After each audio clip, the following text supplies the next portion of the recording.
Beyond the Gates spoilers tease that Kat's journey to find love has taken an unexpected turn. It started as an experiment, the kind of experiment Kat promised herself she would try after weeks of feeling like her life was a predictable cycle of work, sleep, and quiet evenings alone.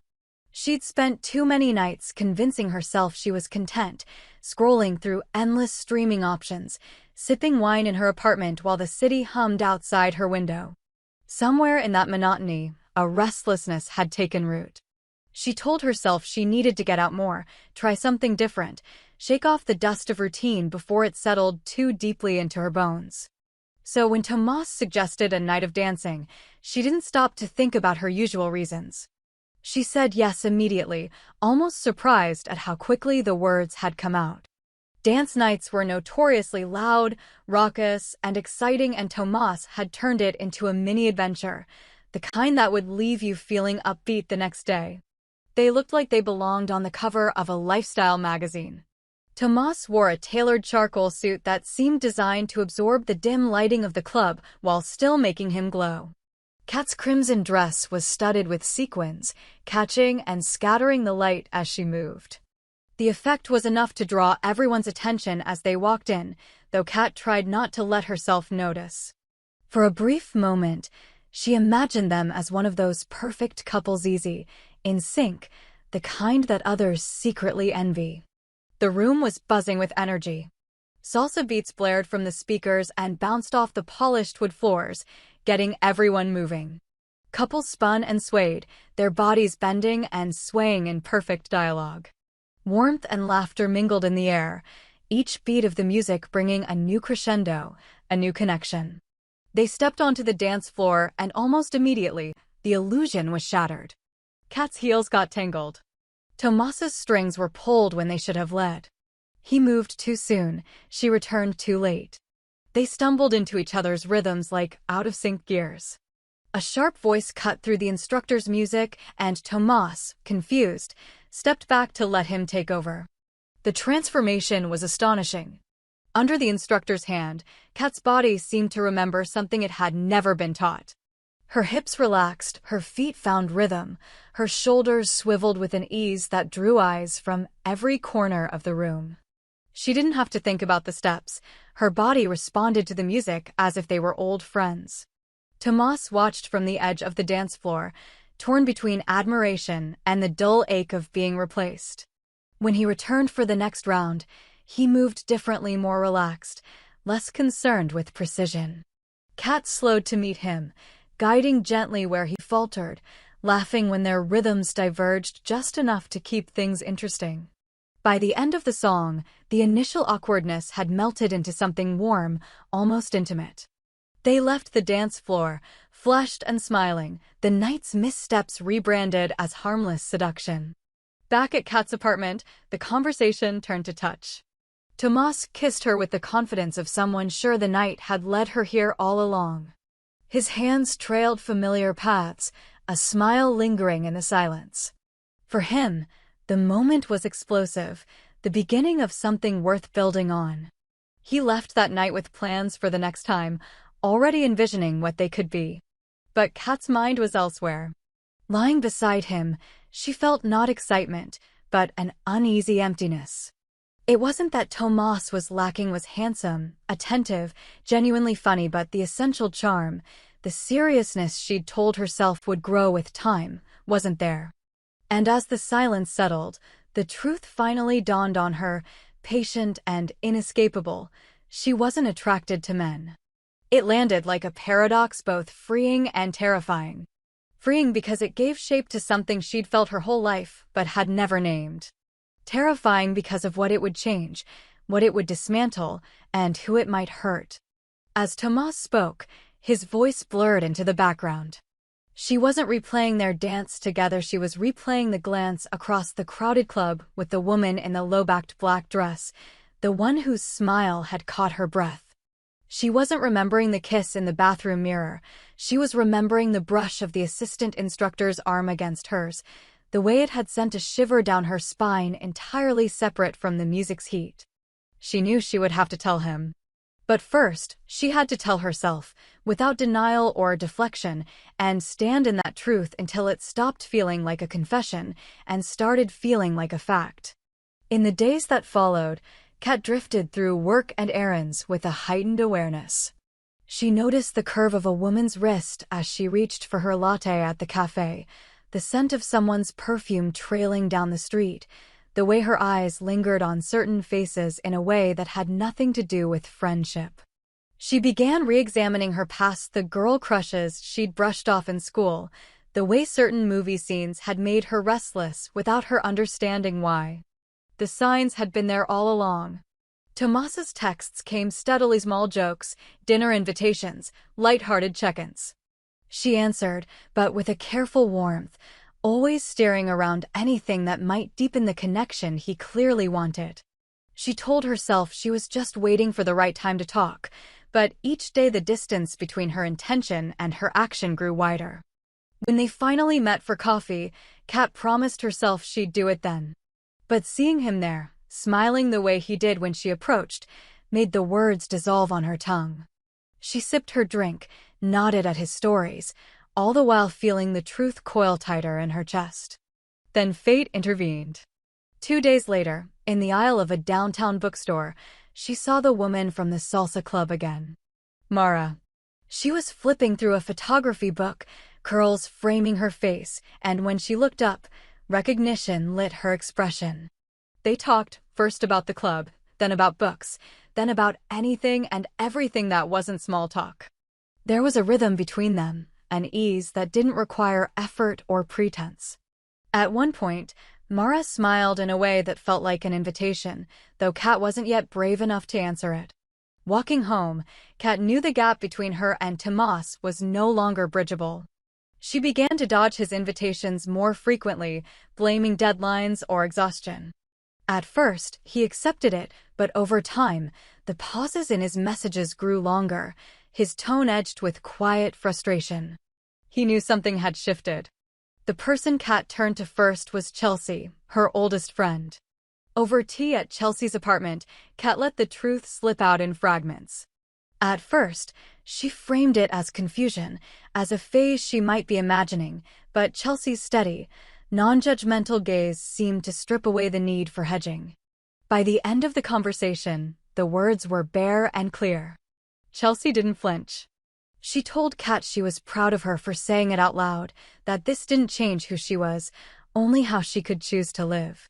She reminded Kat that living authentically might be hard at first, but it would be lighter than carrying a version of herself that wasn't real.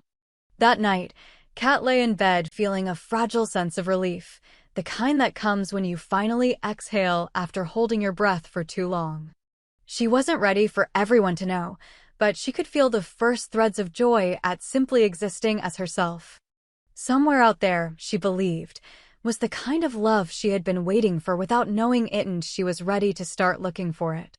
And yet, the conversation with Tomas still loomed ahead, unspoken, inevitable, and threatening to change not just what they were, but who they had been to each other all along.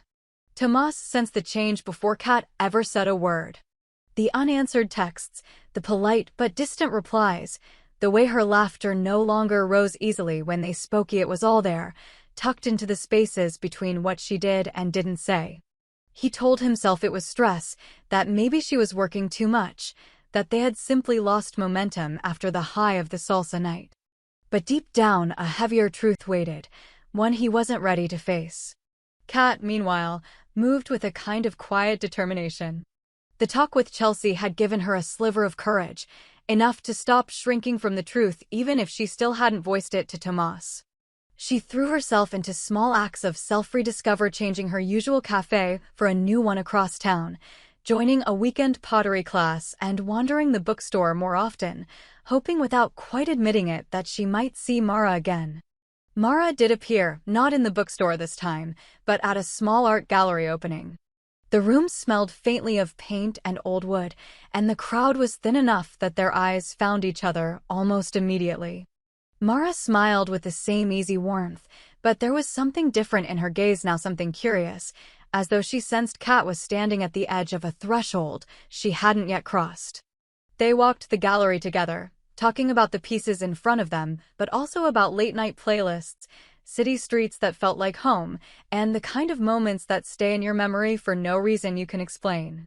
The ease between them made Kat's heart race in a way she could neither control nor hide. It was terrifying and exhilarating, and it made the idea of pretending with Tomas feel increasingly impossible. Chelsea urged her to speak to him soon. "Dragging it out isn't kindness," she said one evening over the phone. "It just keeps both of you stuck." Kat knew she was right, but every time she imagined Tomas's face when he heard the truth, her chest tightened. The confrontation finally came on a Sunday afternoon. Tomas showed up at her apartment unannounced, holding a paper bag with pastries from her favorite bakery. He smiled, but there was a searching quality in his eyes. They sat on the couch, and after a few halting exchanges, Kat took a breath and told him. Not in euphemisms, not in softened edges, just the truth. For a moment, Tomas said nothing. He stared at the coffee table, hands resting on his knees, as though replaying every moment they'd shared with new understanding. When he finally spoke, his voice was low and even. "So it was never about me then. It's just not me at all." Kat shook her head, tears pricking her eyes. "It's not you. It's who I am." He nodded slowly, the hurt still visible but tempered by something else, perhaps relief at having an answer. He didn't stay long after that. When he left, he gave her a hug that felt both like an ending and a quiet blessing. In the weeks that followed, Kat felt the shift in her life like a slow tide. Without the constant tension of hiding, her days felt lighter, more open. She and Chelsea spent more time together, sometimes talking about nothing at all, sometimes diving deep into conversations about identity, belonging, and the strange way life seems to open doors only after you've stopped trying to force them. Mara became a more frequent presence. They met for coffee, then dinner, then walks through the park as the evenings turned warmer. Mara never pushed, never asked for more than Kat was ready to give, but her steadiness was its own invitation. Kat began to see her not just as a person she was drawn to, but as someone who could become part of the life she was building. Tomas stayed in the background, though not entirely gone.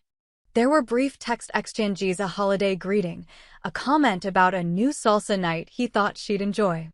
The tone was different now, softer, stripped of the unspoken expectations that had once lingered between them. But the real turn came one night when Chelsea invited Kat and Mara to a small rooftop gathering. As the city lights stretched out below them, Kat realized she felt entirely present, no weight from the past pressing down, no fear of what others might think. Tomas arrived unexpectedly, invited by another friend. When he saw Kat with Mara, his expression shifted for a fraction of a second, then smoothed into something almost like peace. He walked over, greeted them both, and for the first time, the three of them stood together without the past shadowing the moment. The twist that no one had seen coming was not in jealousy or regret, but in how easily the tension dissolved. Tomas had found someone, a quiet, bookish woman who joined him later that evening. Chelsea teased him, Mara laughed with him, and Kat found herself grateful for the strange, winding path that had brought them all here. What lay ahead for Kat was still unwritten, but for the first time, it felt like she wasn't walking toward love with her eyes closed. She could see it clearly now, not as something she had to force into a shape, but as something that could grow naturally, honestly, and without apology. And somewhere, deep down, she knew the real story was just beginning. The months that followed unfolded with a quiet steadiness Kat had never known before. Life no longer felt like something she had to race to catch up with, or something she had to mold herself into to fit. She woke up without that faint dread that had always lingered in her chest, replaced instead with an openness to whatever the day might bring.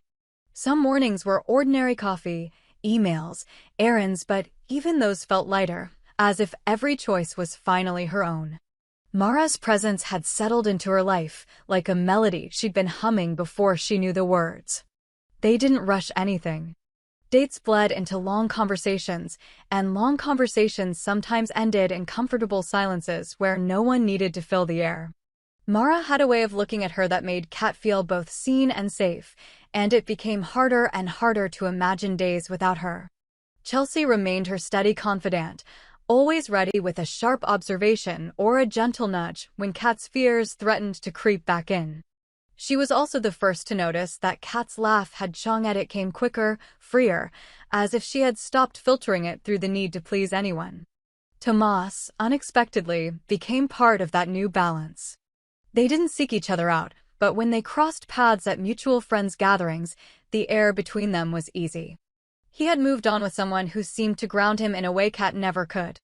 Watching them together, Kat felt no pang of loss, only a quiet satisfaction that they had both found something more aligned with who they were. But the real ending came on a night that seemed unremarkable at first. Mara had invited her to a late dinner at a small restaurant by the river, one with floor-to-ceiling windows that framed the city lights as if they were part of the decor. It was raining lightly, the kind of rain that blurred the reflections on the glass and turned the whole room into a soft watercolor. They talked about the usual things: work, the latest book Mara was reading, a new cafe Kat wanted to try. At one point, Mara reached across the table, her fingers brushing against Kat's in a way that felt both casual and deliberate. Kat met her eyes, and for a moment, it was as if the room narrowed down to just the two of them. "You know," Mara said, a small smile tugging at her lips, "I think you've been ready for this longer than you realize." Kat tilted her head. "For what?" "For someone to love you the way you actually are," Mara said, her voice soft but certain. The words landed with a weight that wasn't heavy, but grounding. Kat realized that for years, she had been chasing the idea of what love should look like, and now here it was simple, honest, and without performance. She reached for Mara's hand fully this time, holding it as if she had no intention of letting go. Later that night, walking home along the wet streets, Kat thought about how everything had changed without a single grand gesture or dramatic scene. There had been no explosive fights, no last-minute dashes through airport, just a slow, deliberate shift toward living in truth. That was the real twist, the one no one had predicted. Love hadn't come in a blaze, but in a steady light that didn't burn out. When she got home, there was a message from Tomas. Just a photo of the three of them, him, Chelsea, and Hera at the rooftop gathering weeks ago, all smiling. The caption read, "Guess we turned out okay after all." Kat smiled, saving the photo before turning off her phone. Standing at her window, watching the rain streak down the glass, she understood something that had been building in her all along. Love wasn't about finding the right person to fit into an old story, it was about being willing to write a new one, with the right person by your side. And for the first time in her life, Kat felt certain she was exactly where she was meant to be.